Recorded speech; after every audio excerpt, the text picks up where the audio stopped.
My husband's secret letters exposed a twisted affair. My seemingly perfect world shattered when I stumbled upon something that would change everything. Something that reeked of betrayal and secrets. But the heartache found in his desk, a collection of hidden letters, revealed a narrative far more sinister than I could have ever imagined. Daniel and I, had been married for 5 blissful years, or so I thought. Daniel, my hubby, had been working a high-stress job at some fancy corporate office, burning the midnight oil, often coming home late, worn and weary. He'd often play Warren, and I initially brushed it off as the classic Workaholics syndrome, offering my unwavering love and support. Little did I know that beneath the surface, a storm was brewing. One fateful evening, I was frantically searching for my lost phone when my fingers brushed against something unexpected. Tucked away in the back of his desk drawer, hidden like a dirty secret, was a stack of letters. They looked as if someone had pored over them countless times, each crease a testament to a hidden obsession. A cold dread washed over me. Who was this secret pen pal of my husband? Why were these letters so carefully concealed?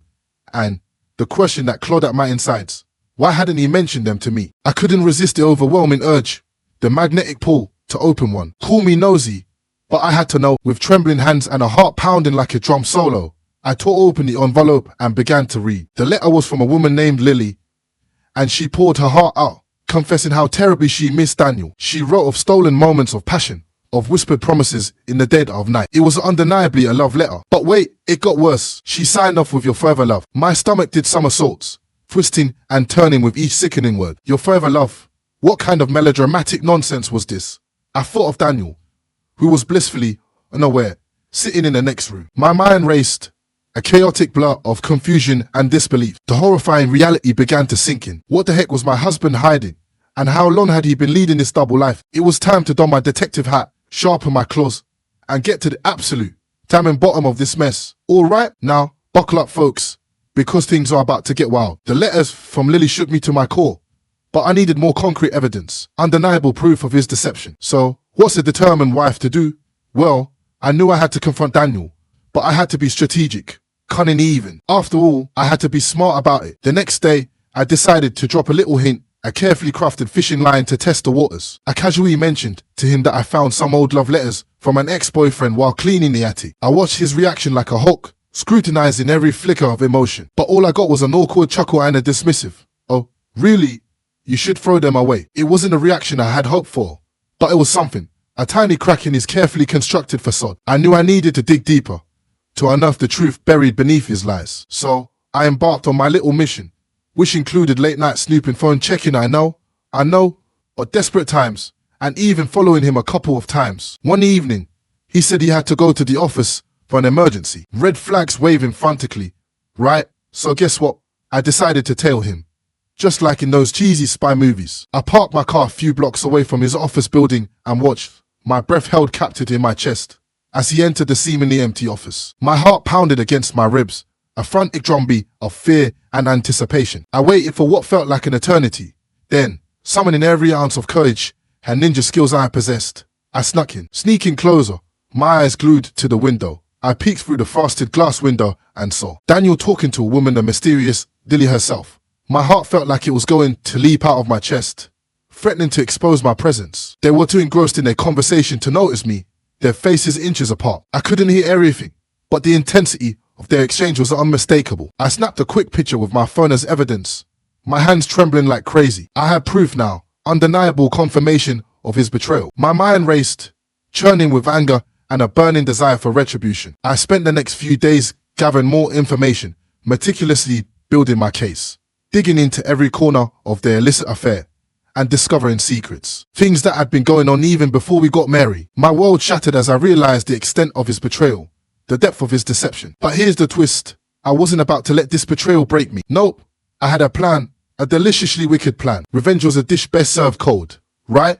First, I needed to gather more information about Lily, the mysterious woman who had been tearing my world apart. I did some online sleuthing, internet, and found out she worked at a nearby marketing agency. Armed with this knowledge, I concocted a cunning plan. I dressed up like a corporate spy, complete with oversized sunglasses and a trench coat. Yes, I went full undercover mode. I strolled into her office building and did my best impression of a lost tourist. With her help, I made it to Lily's floor, who found knowledge. What a dangerous weapon. I retreated from the scene feeling like James Bond's long-lost cousin. Next stop, social media. I stalked her profiles like it was my job.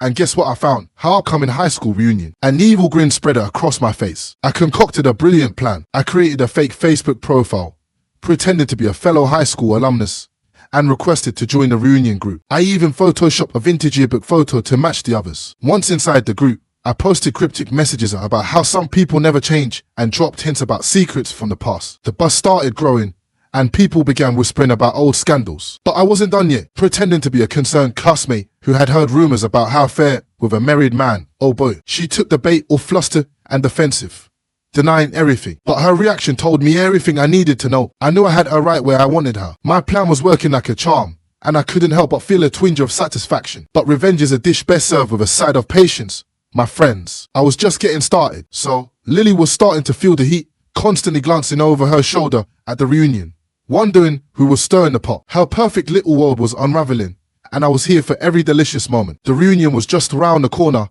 and I knew I had to turn up the heat. I reached out to some of my real high school friends and filled them in on my plan. They were all too eager to help bring Lily down, and considering what you've done to me, we decided to create a fake scandalous story about Lily and Anonymous, adding just enough details to make it believable. Lily was about to become the talk of the town. I posed as an anonymous tipster and sent this juicy piece of gossip to a local gossip blog. You know the type, always hungry for the next big scoop. The story spread like wildfire, and before long, the reunion arrived. People were whispering. She tried to put on a brave face. Revenge had never tasted so sweet. People approached Lily, asking her about the scandalous affair. She vehemently denied it, of course, but the damage was done. Her reputation was in shambles. But I wasn't finished. I had one more ace up my sleeve. I knew Lily's weakness. She prided herself on her appearance and reputation. I arranged for a friend to accidentally spill a glass of red wine on her pristine white dress. The gasps and whispers that followed were music to my ears. Lily was mortified. With my plan in full swing, I retreated from the chaos I created, satisfied that my revenge was hitting its mark. But there was still more to come. Dear friends, as the reunion unfolded, Lily was caught in the web of deceit. But there was one final act left on stage. The scandalous affair story had spread like wildfire, and she was cornered, desperate, and on the verge of unraveling completely. Then came my piece de resistance. I had convinced my friend, Sarah, to approach Lily with a proposition, an opportunity to clear her name. Sarah posed as a well-connected figure in town, offering to help Lily expose the anonymous tipster behind the scandal. It was an offer too tempting for Lily to resist. The plan was simple. Sarah would lure Lily to a secluded spot away from prying eyes. Desperate for redemption, she took the bait. As they met in the dimly lit corner, I watched from a distance, my heart pounding with anticipation. Sarah, with a sly grin, told Lily that she had uncovered the identity of the tipster, and then the bombshell dropped. "It's Karen," Sarah said with a wicked smile. "Your little sister." Lily stumbled back, as if struck by lightning. Her world came crashing down around her. She had been played like a fiddle, and I reveled in the sweet taste of victory. But that wasn't the end. As Lily tried to process the revelation, I stepped out of the shadows, finally revealing myself. The look on her face was a priceless blend of horror and realization. She stammered, her voice trembling. "Was it you all along?" I smiled. "Surprised, Lily. You underestimated me, just like you always did. But it's time you face the consequences of your actions." The reunion attendees, drawn by the commotion, gathered around, witnessing the unmasking of the devious mastermind behind the scandal. Lily's humiliation was complete. As the truth sunk in, her carefully constructed world had crumbled, and there was no escaping the consequences of her deceit. Revenge had been served, and it was a dish best served cold. So dear friends, that's the climax of my story, the moment when Lily's reign of terror came crashing down. But there's still an epilogue left to tell. After the dramatic unmasking at our high school reunion, the fallout was intense to say the least. Friends distanced themselves from her, and her reputation lay in tatters. Her affair with my ex-husband was now public knowledge. But this wasn't just about exposing her secrets. Lily had underestimated me for far too long, and it was time she learned that her actions had consequences. Lily's marriage to my crumbled under the weight of the affair. He couldn't bear the shame and guilt. He moved out of town, leaving Lily alone to deal with the records of her life. Meanwhile, at the reunion, people who had once been mere acquaintances became my we laughed together. Reminisce about old times, I realized that I wasn't alone on this journey. I had a support system that cared about me. As for Daniel, he had learned a harsh lesson about the consequences of his actions. His relationship with Lily had fallen apart, and he was left to pick up the pieces of his own life. He tried to reach out to me, but I had no interest in rekindling. All my focus was on healing and moving forward. In the midst of all this chaos, I received an unexpected message from an unlikely source by Sister Susan. She had witnessed the unraveling of Lily's life and reached out to me, seeking forgiveness and reconciliation. She had seen the error of her ways and wanted to make amends. Sus always the more emotionally expressive of the two rebelled against the injustice of it all. She channeled her grief and anger into defiance, often pushing boundaries and challenging authority figures. I, on the other hand, internalized my pain, solitude, and silence. Our coping mechanisms diverged, and the gap between us grew wider as we entered our teenagers. Susan's rebellious streak intensified, leading to strained relationships with our grandparents. She started dyeing her hair vibrant shades, hanging out with what our grandparents deemed the wrong crowd. I, however, took the opposite route, seeking solace in academics and extracurricular activities. I aimed for excellence in everything I pursued, driven by the desire to make our parents proud, even if they could no longer witness my achievements. The strain between us peaked when Susan dropped out of high school, a decision that caused a rift between her and her grandparents. I continued to pursue my studies diligently, determined to secure a brighter future for myself. Insurmountable, we became estranged, communicating only through sporadic and terse messages. Our family bonds weakened, and it seems like Susan had embarked on a path of self-destruct while I sought stability and fulfillment. Part of me was really remembering the years of hurt she had caused, healing and redemption. We met cautiously. It was a heartfelt conversation, one that allowed us to bridge the chasm that had separated us for so long. I learned that Susan had faced her own share of struggles and hardships in the wake of our estrangement. She had hit rock bottom. She had turned her life around. It wasn't an easy decision, but I chose to forgive her. I realized that holding on to anger and resentment wouldn't bring me peace. Instead, I embraced the opportunity to mend our relationship, and it was a choice that brought unexpected joy. So friends, Daniel had faced his reckoning,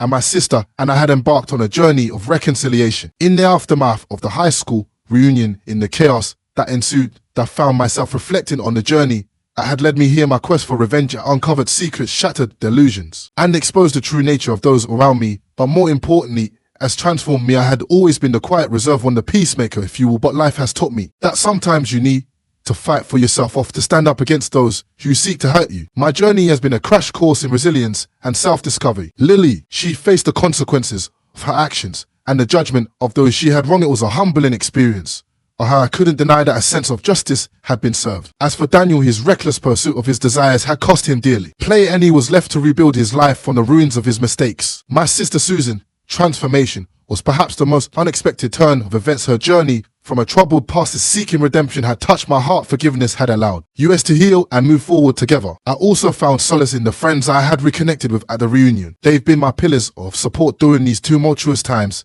and I was grateful for their presence in my life. We shared laughter, tears, and stories of our shared what did I learn from this whirlwind of events. What's revenge may have been my initial motivation, one of self-discovery, and I had rediscovered my strength and resilience, and I learned the power of forgiveness and redemption. Life had a way of teaching us lessons. What's often in unexpected ways, it showed me that we all make mistakes. Revenge may have been a fleeting desire, but redemption and forgiveness are the true keys to finding peace and happiness. As I stand here today, I can't help but feel grateful for this incredible journey, and I look forward to what the future holds. So I turn to you, dear Redditors, after hearing my story, the betrayal, the revenge, and the eventual path to forgiveness.